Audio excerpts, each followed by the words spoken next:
There is no absolute truth, really. There is absolute truth. Dr. Garcia is a university professor of philosophy well known for his stimulating and challenging classes. On a sunny afternoon, during a discussion about relativism, the teacher proposed the following scenario to the class. Imagine that we are in a dark room, where each person holds a flashlight. Each flashlight projects a dim light, illuminating only a small area around the person holding it. Now, if each person were to assert that truth is contained only in the area illuminated by his flashlight, we would be faced with a multiplicity of relative truths, each limited by individual perspective. Dr. Garcia concludes with the maxim of the postmodern world: there is no absolute truth. All truths are relative to the culture, the time, and the context in which we live. What is true for one person may not be true for another. Therefore, we cannot affirm that there is a universal and immutable truth. Now, the interesting thing is that we live and practice all this relativism, for example in marriage, in the family, in medicine, in the sciences, and much more.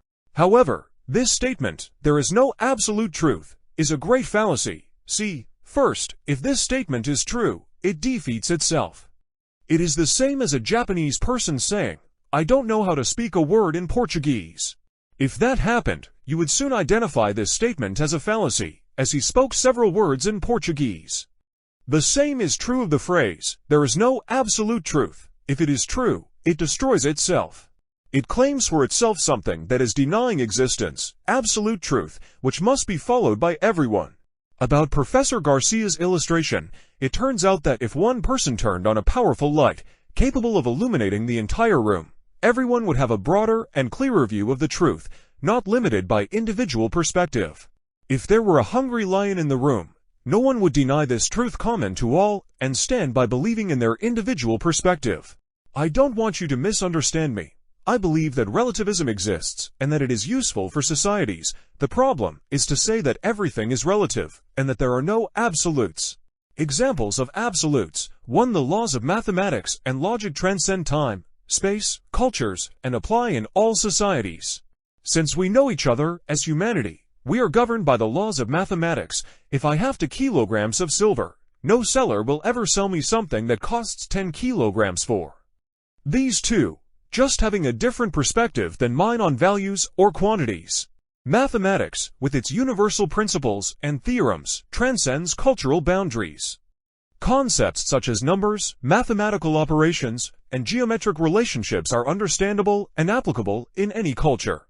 Logic, with its rules of argumentation and reasoning, are also universal principles. We've worked on this in previous videos.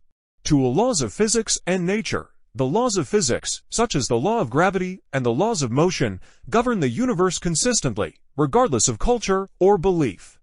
Understanding these laws is essential for scientific and technological development around the world. The laws of nature, such as the water cycle and biological processes, also seem to be universal. Life on Earth depends on these interconnected processes, which transcend cultural differences. 3.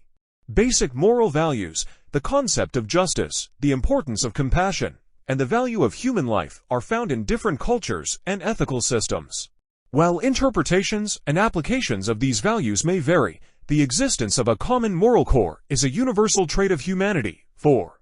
Basic human emotions, joy, sadness, anger, fear, and surprise are universal emotions that are recognized and expressed in similar ways in different cultures. YouTube TV Jesus Christ. This and many more complete studies. Access, interact and participate.